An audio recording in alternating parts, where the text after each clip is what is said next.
Film dibuka memperlihatkan seorang wanita cantik yang bernama Josh. Dia terbangun di pagi hari dan dikagetkan oleh kedatangan pacarnya yang dulu tiba-tiba kembali lagi ke rumahnya setelah pergi selama 2 tahun yang bernama Primo. Josh marah dan mengusir Primo karena telah pergi meninggalkannya selama 2 tahun dan sekarang malah datang gitu aja, kayak gak ada apa-apa. Namun sebelum kita melihat perselisihan mereka saat ini, kita lihat dulu kilas balik mereka beberapa tahun yang lalu saat pertama kali bertemu. Awal perjumpaan mereka bukan diawali dari pendekatan yang romantis, tapi mereka bertemu dari sebuah perdebatan saat presentasi di sekolah. Josh dan Primo memiliki watak ya bisa dibilang hampir sama-sama keras, tapi dari perdebatan tersebut rasa saling suka mulai timbul dari mereka berdua. Setelah kejadian itu, Primo mulai menggoda Josh setiap harinya.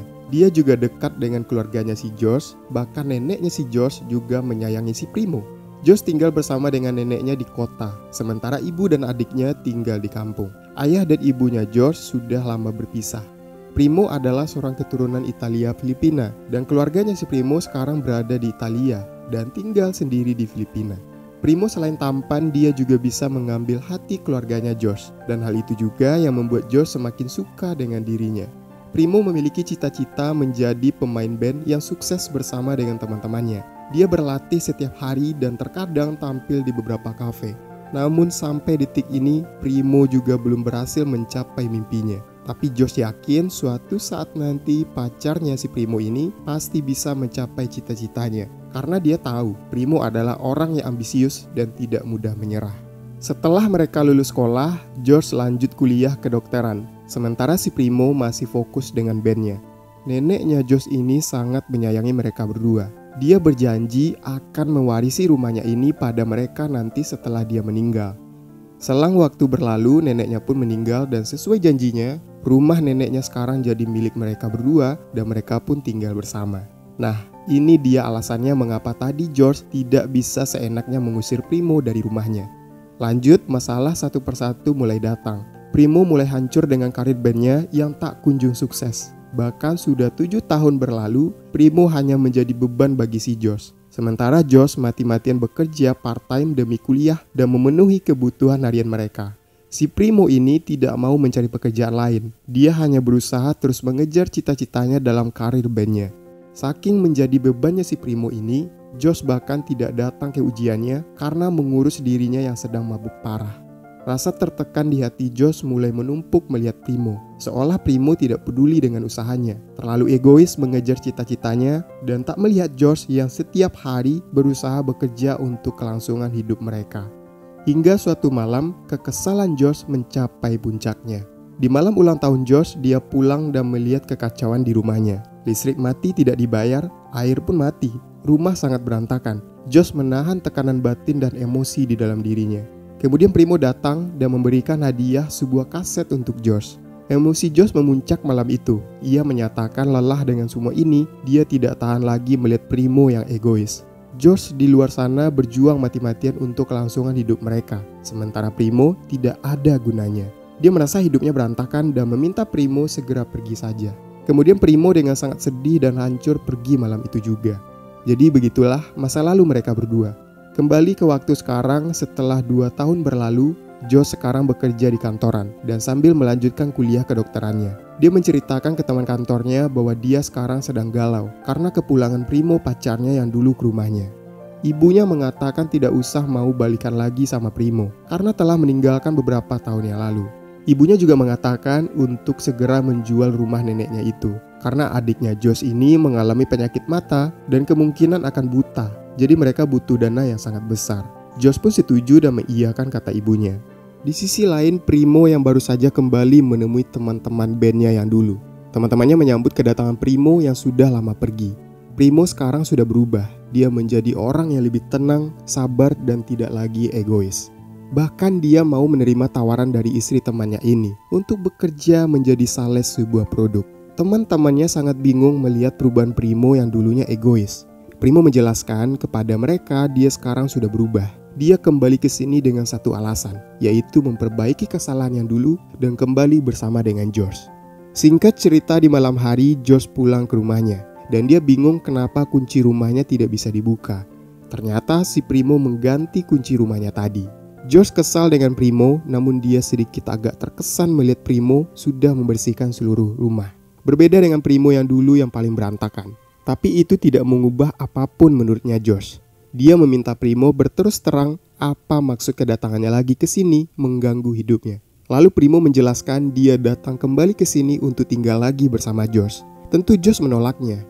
Ditambah lagi dia berencana menjual rumah ini. Primo yang mendengar itu melarang Josh menjual rumah ini, ditambah rumah ini sudah diwariskan atas nama mereka berdua. Akhirnya Josh mengambil jalan tengah untuk membagi hasil uang penjualan rumah ini nantinya. Tapi Primo mengatakan jujur dia tidak ingin uang. Dia hanya ingin kembali hidup bersama dengan Josh. Tapi Josh menolaknya dan masuk ke dalam kamar. Keesokan paginya Primo terbangun dan melihat si George sedang membuat garis pembatas di tengah-tengah rumah mereka. Josh mengatakan karena memang rumah ini atas nama mereka berdua, itu artinya sekarang Josh membagi dua batasan di rumah ini. Dan dia meminta Primo untuk tidak melewati batasnya. Melihat itu, Primo masuk ke kamar dan berpikir sekarang tempat tidur juga dibagi dua. Dari banyak perdebatan, akhirnya Josh membagi dua bagian rumah ini. Artinya ruang tamu dan setengah lainnya milik Primo, dan sisa lainnya adalah bagian dari Josh. Tidak ada yang boleh melewati batas itu. Sementara dapur dibagi dua dan pemakaian peralatan rumah juga dibagi.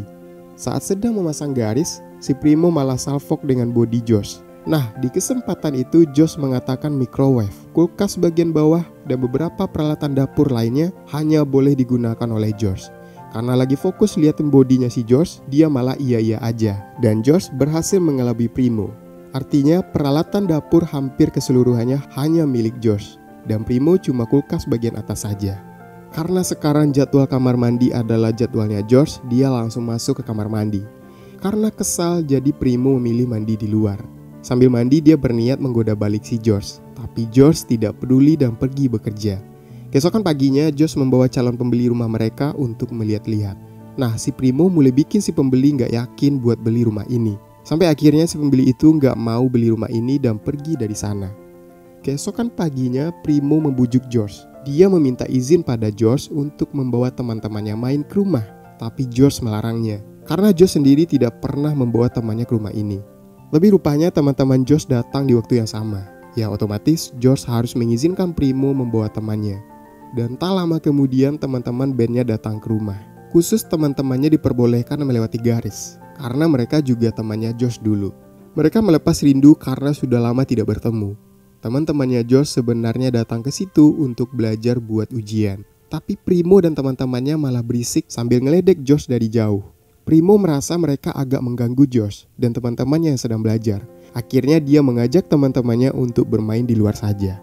Lalu temannya si George ini mengatakan jika dia tetap tinggal bersama Primo terus, maka itu adalah hal yang paling bahaya baginya. Kemungkinan rasa cinta dulu akan tumbuh kembali. Dan benar saja hari demi hari mereka lewati bersama di rumah meskipun dibatasi oleh garis. Semakin hari Josh semakin merasakan cinta itu tumbuh kembali. Namun dia berusaha menekankan dan menggunakan logikanya. Sebenarnya Josh masih mencintai Primo. Karena memang cuma Primo lah kekasih satu-satunya dari dulu. Tapi dia berpikir dia masih tidak mau kembali ke kehidupan lamanya yang sengsara bersama Primo. Namun semakin dia menolak perasaan itu semakin hadir. Dia pelan-pelan kembali perhatian pada Primo namun masih gengsi dan jaga image. Hingga suatu hari Primo mengajak ngobrol serius dengan George. Nah, di momen inilah yang kita anggap momen paling romantis di scene ini. Dengan perlahan Primo mengatakan apakah dia mau membeli produk jualan terbarunya ini. Karena menghargai usaha Primo, dia membeli produk itu, tapi Primo mengembalikan setengah uangnya dan mengatakan itu untuk uang listrik dan air selama dia tinggal di situ. Nah, di sini Josh mulai melihat perubahan Primo, yang mana dia sekarang lebih bertanggung jawab dan bijak. Setelah dari situ, pikiran George sekarang hanya ada Primo dan Primo. Perang batin bergejolak di hatinya, antara menerima atau menolak Primo lagi. Singkat cerita, di malam harinya Josh pulang ke rumah, dan dia disambut oleh Primo dengan alunan gitarnya. Primo menyiapkan itu semua sebagai permintaan maafnya ke George, dan meminta menerimanya kembali. Karena terbawa suasana malam yang romantis, Primo berhasil membuat George menciumnya. Namun George tersadar dan langsung berlari keluar. Primo kemudian mengejar George dan di tengah derasnya hujan George menangis. Dia mengatakan tidak ingin membiarkan cinta ini hadir kembali. Dia tidak mau kesengsaraannya dulu terulang lagi. Dia sangat terluka karena masa lalunya bersama Primo membuat hidupnya berantakan. Dia mengatakan teman-temannya sudah jadi dokter. Dan karena Primo sampai sekarang dia belum juga selesai kuliah kedokterannya. Dia terlalu lama menanggung beban Primo dulu. Dia tidak mau lagi hal itu terulang kembali. Nah, sekarang dia minta baik-baik agar setelah malam ini Primo pergi dan jangan pernah kembali lagi. Dia hanya akan kembali untuk menandatangani penjualan rumah ini nantinya. Setelah dari situ, George memutuskan untuk menginap dulu di rumah temannya. Lalu dia curhat ke temannya ini dan mengatakan sekarang dia sudah berani mengusir Primo. Temannya bertanya apakah George bahagia. Di situ George langsung terdiam, lalu dia mengatakan ini adalah jalan yang terbaik buatnya. Keesokan paginya dia terbangun lalu pulang ke rumah. Alangkah kagetnya dia melihat sebuah catatan kecil yang mengatakan adiknya si Johan dalam keadaan sakit. Dia pun langsung gercep pergi ke rumah ibunya. Sesampainya di rumah, dia langsung dimarahi oleh ibunya karena tidak angkat telepon untuk memberitahu kabar adiknya. Untungnya ada Primo yang mengangkat teleponnya tadi. Jadi adiknya si Johan ini mengalami sakit mata. Kata si dokter pembuluh darah di dalam matanya sudah pecah dan cepat atau lambat dia akan buta. Dokter mengatakan hanya bisa memperlambat kebutaannya, tapi tidak bisa sembuh total. Singkat cerita, George memutuskan untuk membawa adiknya dan ibunya ke rumah dengan tujuan agar lebih dekat dengan rumah sakit. Kemudian Primo mengatakan ke George dia sekarang setuju menjual rumah ini dengan tujuan membantu dana untuk pemulihan si Johan adiknya. Sekarang dia tidak akan meminta George untuk menerimanya lagi. Dia hanya ingin membantu George dalam masalahnya sekarang. Mendengar itu, George berterima kasih kepada Primo. Di dalam rumah, ibu dan adiknya berdebat. Johan meminta memperbolehkan dirinya untuk pergi ke Amsterdam menjumpai ayahnya. Dia tahu dia tidak akan bisa sembuh dan nantinya akan buta juga. Sebelum dia buta, dia hanya ingin melihat ayahnya satu kali saja. Akhirnya ibunya menerima keinginan Johan, lalu George mengatakan berjanji akan membawanya ke Amsterdam, namun tabungannya belum cukup, ditambah lagi rumahnya belum laku terjual. Setelah itu sesuai janjinya Primo, dia membantu untuk menjualkan rumah ini. Dia juga ikut mencari calon pembeli dan berusaha menawarkan rumah itu dengan baik agar terjual cepat. Namun dari beberapa survei masih belum ada juga yang mau membeli. Salah seorang calon pembeli bertanya soal koleksi kaset kesayangannya Primo. Tapi Primo dan George serentak menjawab tidak menjualnya karena koleksi kaset itu sangat berharga bagi Primo. Setelah dari banyak pembeli yang PHP, akhirnya ada seorang ibu datang bernama Nyonya Abelera. Dia bertanya soal kelebihan rumah ini, apakah rumah ini tahan banjir, apakah rumah ini tahan dari kiamat. Primo kemudian mengatakan dengan jujur rumah ini tidak punya apa-apa selain sejarah. Sejarah yang menurutnya adalah paling berharga dari rumah ini, terlalu banyak kenangan di sana. Mendengar hal itu, Nyonya Abelera langsung deal dan setuju membeli rumah itu. Mereka pun kaget dan sangat senang mendengarnya. Keesokan paginya, George kaget saat melihat semua koleksi kaset Primo hilang. Tak lama kemudian, Primo pulang dan mengatakan dia telah menjual semua koleksi kaset yang berharga untuk membeli tiket pesawat pergi ke Amsterdam. George sangat senang dan langsung memeluk Primo, namun ibunya mengatakan tidak ikut dan tetap tinggal. Jadi mereka hanya berangkat bertiga saja. Primo juga ikut karena dia ada teman di Amsterdam yang dia kenal. Singkat cerita mereka pun berangkat ke Amsterdam. Dengan bantuan temannya Primo yang ada di sana, mereka mulai mencari di mana alamat ayah Johan dan George. Mereka mendatangi alamatnya dan ternyata ayahnya mereka sudah lama pindah dari alamat itu. Tidak menyerah, mereka mencari lagi dan mencoba menanyakan orang-orang sekitar. Hingga temannya si Primo ini mendapat informasi di mana keberadaan rumah baru ayahnya mereka. Namun mereka tidak bisa pergi ke sana hari ini. Kemungkinan besok baru bisa. Karena mereka punya satu hari, mereka kemudian bersenang-senang bersama. Mereka berkeliling dan secara tidak sengaja Primo melihat pengamen jalanan. Dia disuruh tampil oleh temannya. Saat sedang tampil, George terpana oleh aura Primo. Kemudian temannya si Primo mengatakan kebenaran. Ternyata selama 2 tahun ini, Primo kembali ke Italia merawat ayahnya yang sakit. Primo bekerja apapun untuk membantu keluarganya selama di Italia. Tekanannya juga sangat berat, namun tidak diketahui oleh George, dan alasan dia kembali ke Filipina adalah satu, yaitu si George. Setelah dari sana mereka lanjut berkeliling lagi, menikmati hari yang tersisa, dan terlihat kedekatan antara Primo dan George mulai muncul kembali. Mereka sebenarnya sama-sama sayang, tapi saling memendam untuk kebaikan bersama. Singkat cerita, keesokan paginya mereka ke rumah ayah George dan Johan. Mereka tidak menyangka ternyata ayah mereka sudah meninggal beberapa waktu yang lalu. Istri keduanya ini mengatakan bahwa ayahnya dulu sering menceritakan tentang George dan Johan, namun belum bisa kesampaian untuk mengunjungi mereka ke Filipina. Setelah dari situ, Johan tidak kecewa. Setidaknya dia tahu di mana ayahnya sekarang. dan dia bisa menerima hal itu. Nah, Johan sekarang berpura-pura ingin ke taman bunga tulip yang ada di sana. Padahal sebenarnya impian untuk melihat tulip sebenarnya impian dari kakaknya. Ternyata itu akalan Johan saja biar kakaknya dan Primo bisa pergi berduaan. Setelah itu karena memang sebenarnya Josh sangat ingin melihat kebun tulip, mereka pun pergi bersama, namun sialnya sekarang sedang tidak musim. Lalu Primo melihat kebun dan bunga yang indah masih ada di sana. Lalu Primo mengatakan mungkin mereka tidak mendapatkan apa yang mereka impikan hari ini, tapi akan diberikan dengan cara lain. Josh bertanya soal ayahnya yang sakit. Kemudian Primo menjelaskan dia telah banyak berubah setelah kejadian itu. Dia menjadi lebih dewasa dan bertanggung jawab saat merawat ayahnya. Josh bersyukur Primo sekarang menjadi pribadi yang lebih baik. Di momen yang romantis ini, Nyonya Abelera menelpon dan mengatakan akan segera pindah ke rumah mereka dalam waktu yang dekat.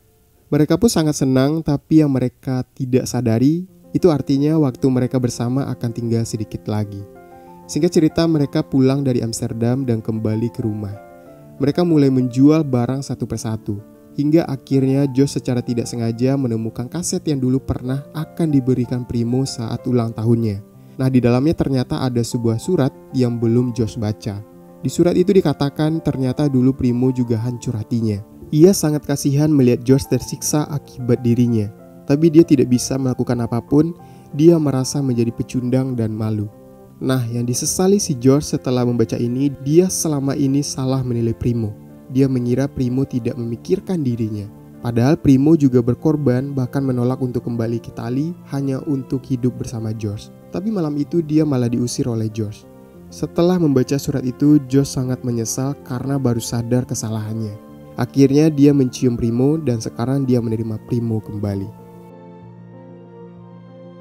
Nah, seperti itulah lalu cerita dari film My House of Us. So, coba tuliskan di kolom komentar bagaimana menurut kalian tentang pembahasan kali ini. Dan jika kalian suka, jangan lupa berikan like-nya. Saya Jody Setiawan, thanks for watching video, and until next time.